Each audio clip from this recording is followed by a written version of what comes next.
Welcome to Living Once Twice, a lifestyle design and personal adventure podcast.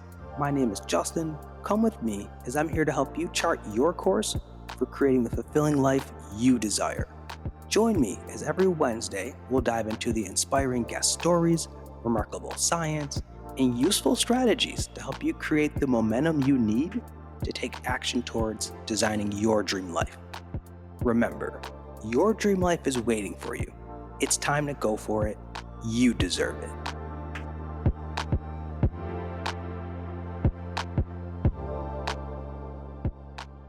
Greetings all, and welcome to Living Once Twice. Thank you for tuning in to today's episode. I'm very excited to bring on today's guest, Kim Della Porta. Kim is a health coach, a mom, and a beacon of positivity, and so much more that you're going to get to learn about today. Kim, welcome to the show. How are you? I'm great. Thanks so much for having me. Thank you so much for being here. And before we dive into your story and the great insights that you have to share with our listeners, I have to give the people some context. As Kim and I met back in freshman year college, over 15 years ago. So shout out to Mick Vicker Hall, the Ghost Swing, Woo SUNY woo! Brockport.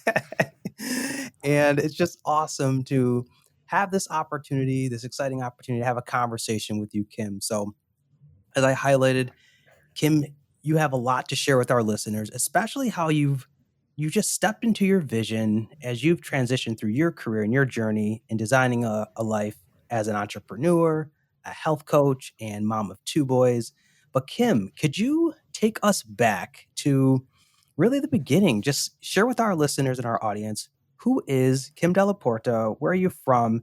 And what was your transition like going into the real world to what you're doing now? Sure. So I was born in New Jersey and I actually moved to upstate New York in eighth grade.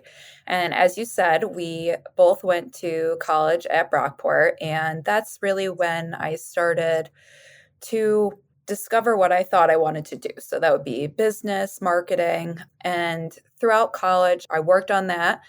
And right after school, 2 days after graduation, I started working at a local media company. And I worked in that field for like 8-ish years before I became pregnant with my first son. And I decided to stay home with him.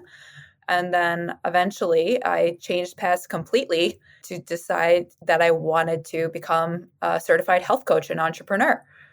Wow. And there's a lot that you shared in that in terms of your 8-year journey working in the professional world. For you, as for many of us who go off to college, we did get our degree, we really feel that once we transition into the real world, into like the professional field, that one job, that second job is really going to be it. And that's kind of going to be our end all be all until we turn 65. What was that experience like for you? Did you find a job that was the right fit? Did you kind of enter jobs where it wasn't the fit and you were still looking? Like anything you want to share about that? Yeah, I think that, we all want to believe that what we go to school for is what we're going to be doing and what we're going to love. And I really felt like throughout my careers, nothing ever really felt like the 100% right fit for me. I worked at a media company, but then I felt like I wanted to do some more to actually help people. So then I transitioned to working in nonprofit at the American Red Cross, and that I felt like wasn't the right fit for me. And then I transitioned to working at the Strong Museum, and the people there were amazing. But when it came time to decide whether I wanted to stay home with my son or continue working, it just didn't feel like I should stay working there. I felt like the right decision was to stay home. And it just felt like throughout all of those positions, nothing was 100% the right fit, like I said. And thank you for sharing more about that part of your experience, Kim. Now, being a stay at home mom, you shared that there was a part of your journey as a parent where your individual identity kind of went on the back burner and you knew that you had to prioritize that. So, can you talk about that part of your experience and then how within that you then sparked this idea to go into health coaching? Sure. So when I was pregnant with my first son, I really started to get into wanting to be the healthiest version of myself. And then post pregnancy, kind of making our whole family as healthy as they could be. And it's hard to make those changes in your life. And even if you have a support system of your family and your friends, having like a little bit of extra help would have been amazing during that time. And I didn't even know that being a health coach was something that was like a career until several years later. And then when I actually heard about it, I said, wow, that's amazing. And I think I should do that so that I can be that helper and that accountability partner for people looking to make those changes. Mm. And that piece there of finding it within your own journey, what advice would you give to young parents or young moms out there that maybe don't think that it's possible for them to even think about going into being an entrepreneur because they are balancing, raising and having a family? I know that it can be very stressful, and believe me, it's hard to find the time to do a lot of that stuff. But you were a person before you were a parent, and you don't want to lose the parts of yourself that made you you. You had interests and hobbies and things about you that if you lose those things, you really can't show up to be the mom or the dad that you could be if you were taking care of yourself. Your family will run a lot smoother if you're well taken care of as well. And I know it's hard to find the time. I've been there, I've been where all these people are. So just kind of making a plan to take the time out for yourself, just for like that self care and that work on your hobbies, or, just doing whatever lights you up will really help you overall in your journey as a parent. It'll make you happier, it'll make your whole family happier. And that's what really sticks out to me, Kim. You kind of remind me of that analogy of like putting on your mask first, or Oprah say, you got to make sure your own cup is full so you can pour it out to others. So Mhm. as we shift to talking about your career now as a health coach, can you talk more about what it's been like building that? So in the early stages, and you even talked about how you would have to just kind of find time to do it. How did you go about that process of finding time to work on your plan and work on your idea to start getting things in motion? So I started my health coaching program in September 2018. And that very next month, I actually found out I was pregnant with my second son. So that was a very busy Mhm. time. And we had our second son when I was still in the program. And then I still had to do some work for a couple more months after he was here. So as I mentioned before, and many people know, tiny little babies take up a ton of time. And so, even though I had my certification, it was very slow going in the beginning. I wasn't really doing a lot with it. But I think it was January 2020, is when I legally registered my business with the state and went through all the motions to make Kim Della Porta health coaching a thing.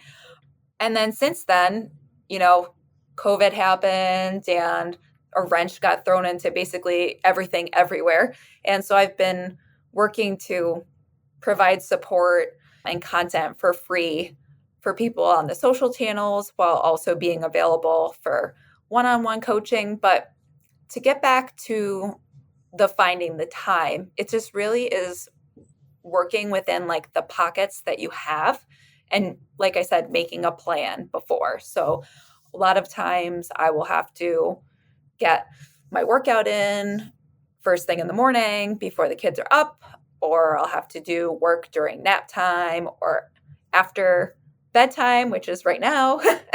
Mhm. So it's all about just kind of working with what you have, making a plan, but also being flexible because, things come up. Yeah, and all of these pieces and tips and advice that you're giving Kim are great, especially as you kinda hit on the plot twists of going through last year, 2020. And for you, what were some of the other, say, obstacles that you had to overcome in designing your business? I mean, probably the biggest one was finding the time. So I talked about that, where just trying to find your pockets of time when you actually could do the work for yourself, finding the time and then actually believing that you can do it. So, as we talked about, I did not have a background in health and wellness. I just became interested in it kind of organically. And, you know, you kind of have that thought in your head like, well, I haven't always been the healthiest person, or maybe I'm not even the healthiest person now, but that doesn't mean that I don't want to help people. And it doesn't mean that I'm not constantly working on my own journey. So, kind of having that positive mindset that you can do it, it happened for a reason. You found out about this career and, just kind of finding your time and believing that you can do it. And I love that you talk about mindset. I'm a huge believer in that it's an inside out approach. Like you have to develop a mentality of being like your own hype person sometimes to get yourself over that mental hump of believing and giving yourself that confidence. And was there any particular moment, Kim, that really stands out to you that gave you the confidence to see yourself as a health coach? Was it an interaction with a client or just something along the way that was like, yes, this is the direction for me? This feels right. I'm doing the right thing. I can do this. When I went through, the beginning of my own health journey and I didn't have a coach that I was working with, I did the research when I found out about being a health coach, and I actually met and went on a long walk with a friend who was a health coach and asked her tons of questions after doing all my research and just asked her, like, do you think I would be good at this? Do you think that it would be something I would be successful at? And she really gave me that boost. She told me she thought I would be amazing at it. And she thought that, I could help a lot of people. And just hearing someone tell you that they think that you can help people, me. I've always been somebody who wants to help no matter what. So thinking in my head, well, I want to help people, but how can I do it? And then having somebody else tell you that they believe you can do it, then you're like, okay, I can do it. Somebody else thinks I can do it. I think I can do it. And so then Mhm. I signed up for the program. I love it. And community is really everything, I think, especially in this case where you're saying that you explored a whole another field and atmosphere. So it is great that you had a supportive community around you to help and give you kind of that additional boost as you were going through the process of building your business. Now, I have a technical question for you, Kim, that's I'm very curious about, and some of our listeners may be too. What would you say is the difference between a health coach and just a health trainer or a personal trainer? So I would say that the difference between like a health coach and either a personal trainer or like a nutritionist. So, like a nutritionist prescribes you specific meal plan. They might plan your macros. They might say this is the amount of protein you need, or this is how much chicken and vegetables. And then a personal trainer will prescribe you a very specific exercise routine. As a health coach, although I can give you, suggestions on how to move your body in a way that you like, I can suggest exercises that you can do. I can suggest how to make your eating habits a little bit healthier, incorporate more greens, do stuff like that. The biggest thing I think for the difference is a health coach is your accountability partner, and they are there to help you reach your goals. So your goals are very specific to you, and whatever they are is important to you. And your health coach is there as your cheerleader every step of the way, trying to say, okay, well, if this didn't work, let's try this. If that didn't work, well, let's try this. If you're really not working towards it, maybe it's not a priority right now. Maybe we should shift our focus to something else. But they really want you to get what you want, and they want to help you get there. So it's providing that accountability when you really need it, because you don't want to ask somebody all the time, like one of your friends, like, can you make sure that I'm drinking enough water? Because you don't Mhm. want to put that on somebody else. It's not their job. but it is my job. So it's my job to check in with you. Are you drinking enough water? Did you have your greens today? Did you move your body in a way that felt good to you? Those are the kinds of things, I would check in with, as opposed to, did you eat this specific meal that I told you to eat? I love that you started to dive into some of the specific ways that you would serve as an accountability partner for your clients. And health is wealth, and we know that as we enter any new year, it's one of those major goals or major resolution goals for so many people. But it's another thing that's a reality is that many of us fail to follow through on our health goals or even get intimidated in starting. So, Kim, what kind of advice would you have to listeners out there with just making progress in this area? As in the last episode I shared, about 8% of people fulfill their New Year's resolution. So for those out there who maybe have that as their goal to be more health conscious and to really prioritize their health, what can you offer as advice or tips to them so that they don't become a part of that 92% that do struggle? Absolutely. So I would say the biggest thing is to make small changes first and don't try to do everything at once. You can't go from eating chips every single day and never exercising to drinking 100 ounces of water and exercising 5 days a week and meal prepping, for every single week. It's just not going to be sustainable for you because it's just doing too much. So maybe you start with one thing. So you start with increasing your water and you go for those little wins to kind of help you build your confidence. And once you've got your water down, then you add something else. But you don't want to try and change everything because then if you fail at one thing, you're just going to be like, well, everything's out the window, you know? And then the other thing I would say is really just to figure out what's right for you because I think so many people see the newest fad diet or fitness craze that's going on and they think, well, Mhm. it's working for these people, it's going to work for me.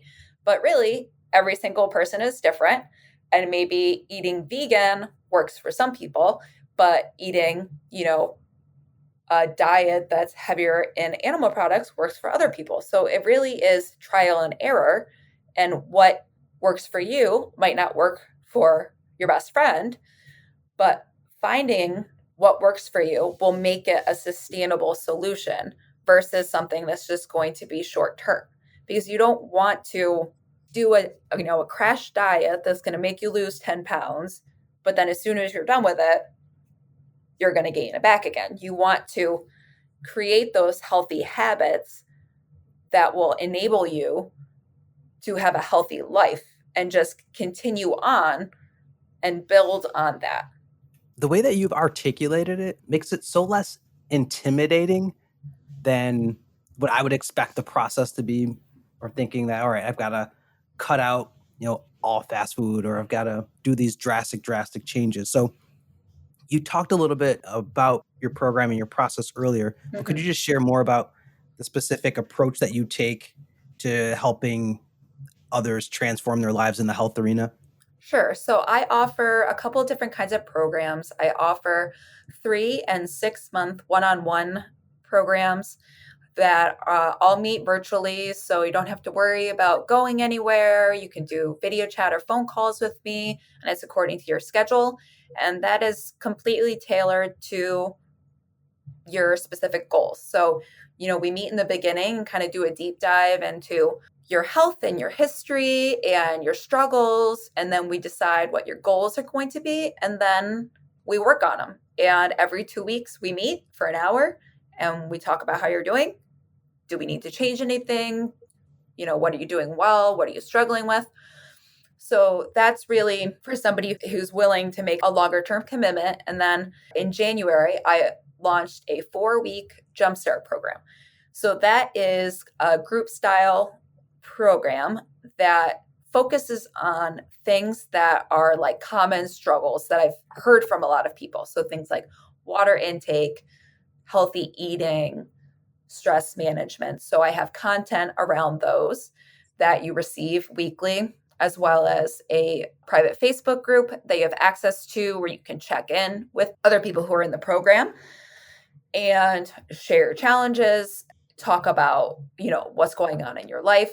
And in that program as well, there is one-on-one coaching with me. There are a little bit shorter sessions, but there are two that are involved in that program.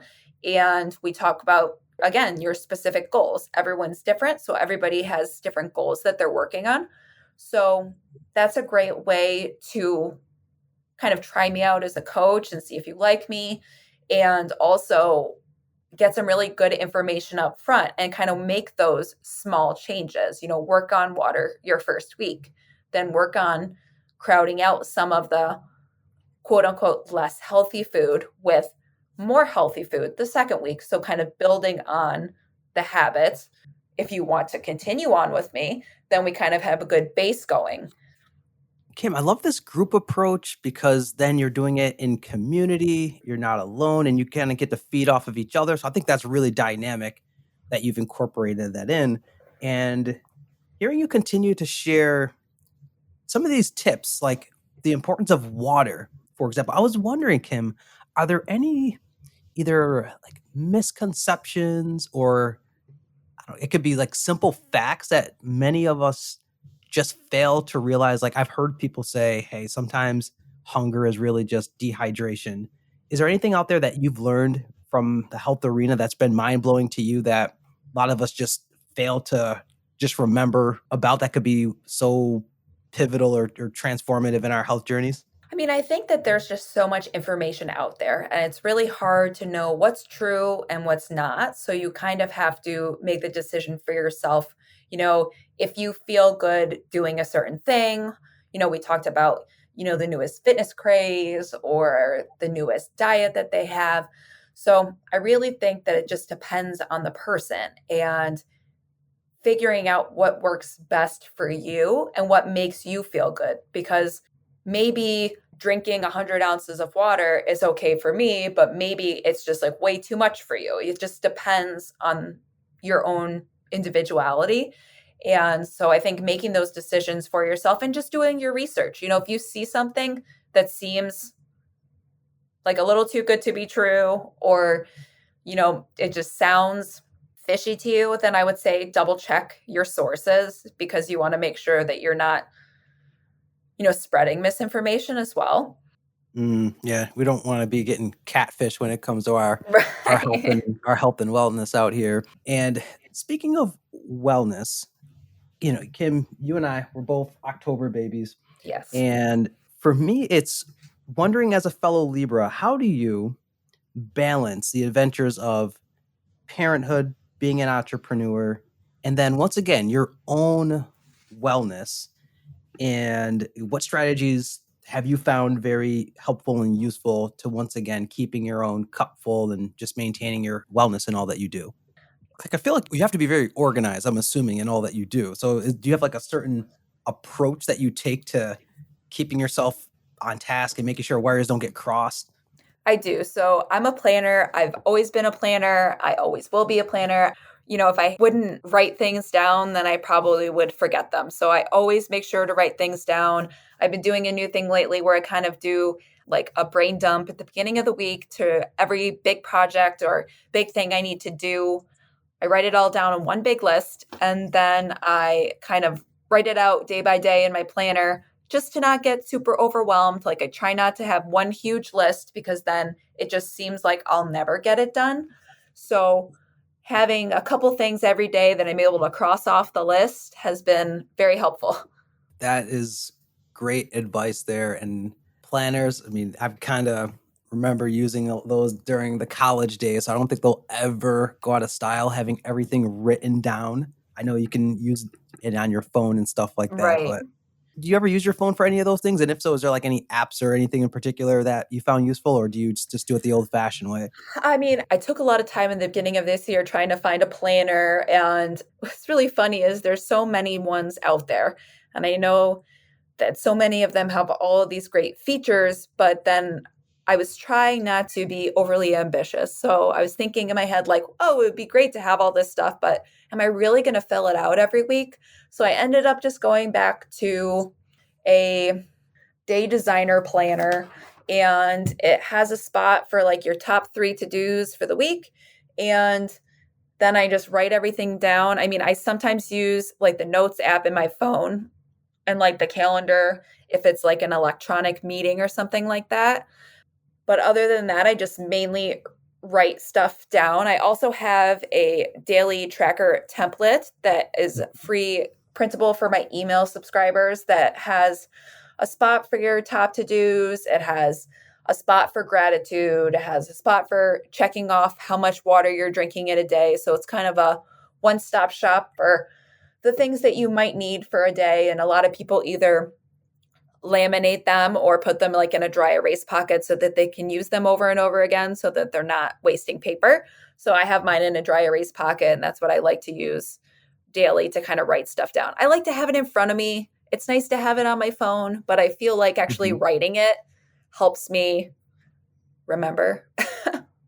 No, I'm right there with you. So I also, Kim, wanted to bring up something that I saw, which was really neat. I just wanted to know more about your interest in the practice of meditation, if I understand that correctly, and Mhm. just share it. Have you found that also as a helpful strategy in whether it's becoming more present or just being more mindful? And anything you want to share about any benefits that you've taken from that? Yeah, so I feel like it for me, it's definitely I've been doing guided meditations on the Insight Timer app. I really like that app. It's a free app and they have tons of different stuff on there.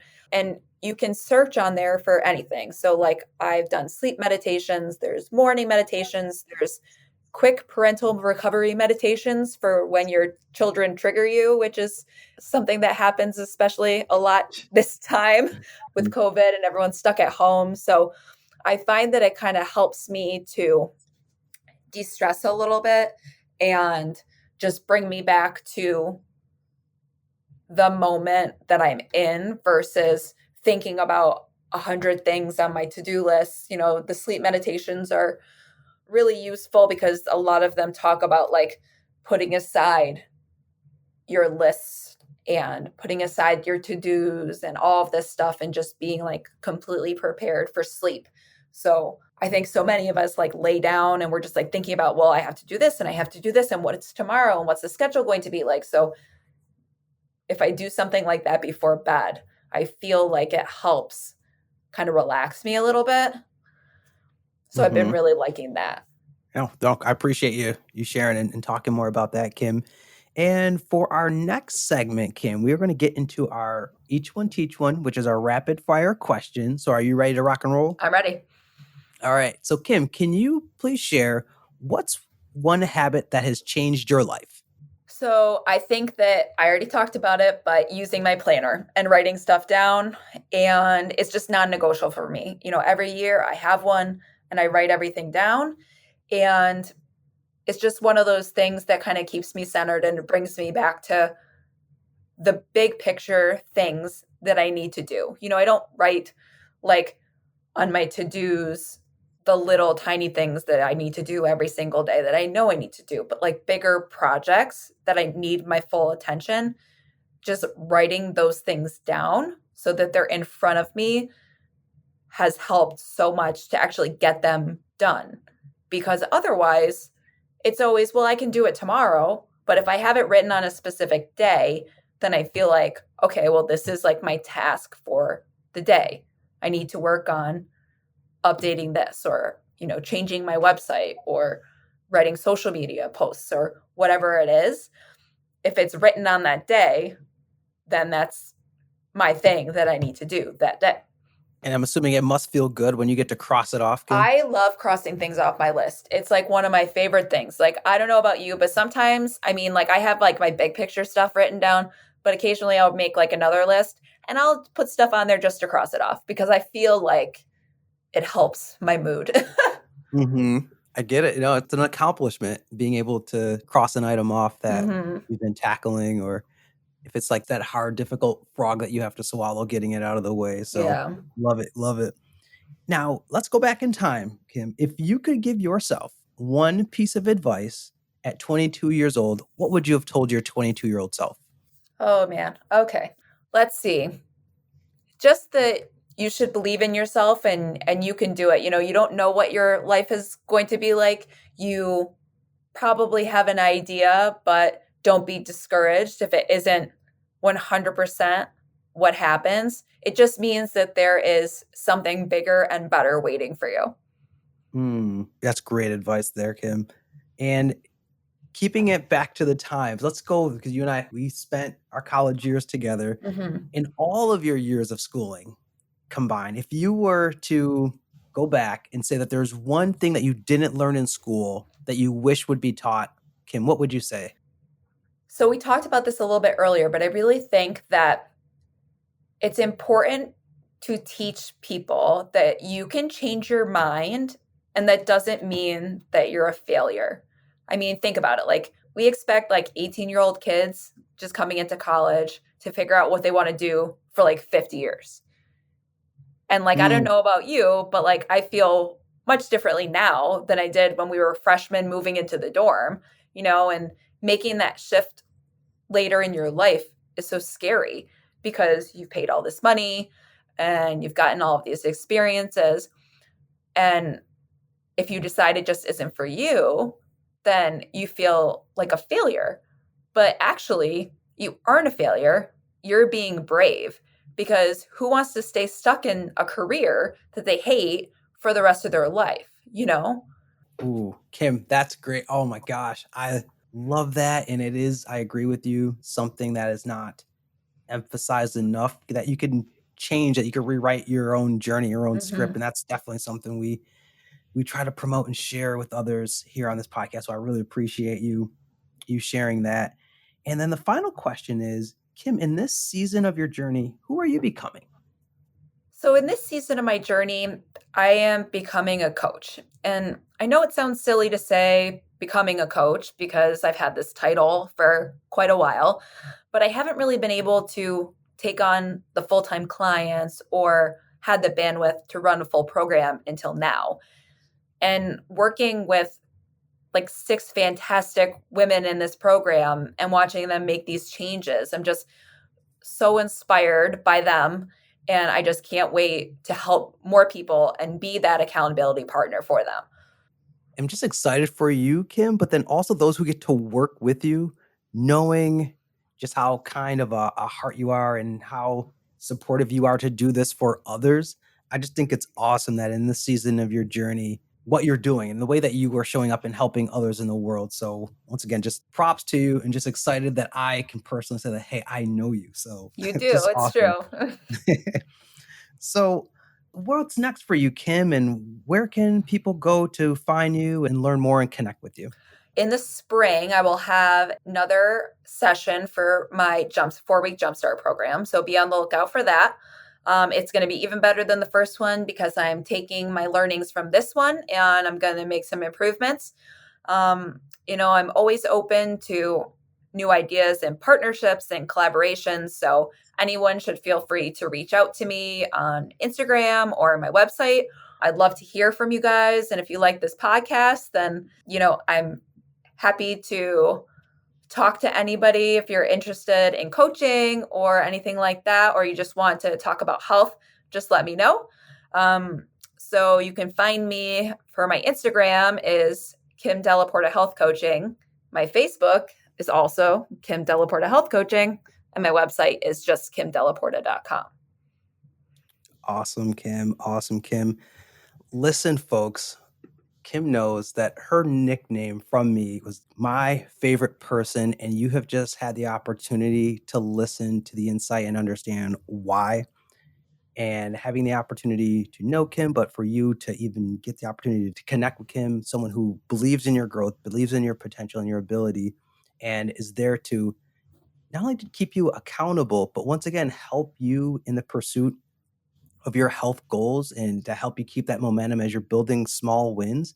I think in this climate, in this world of what we're living in now, what better time to have that kind of support and be also connected to community through all the wonderful work Kim is doing in the health arena. So as an awesome beacon of positivity. I also encourage you to check out her website, check out her Instagram, and continue to just watch her amazing journey unfold. And once again, Kim, I thank you so, so much for just taking the time to share your journey and share your story and advice on the show today.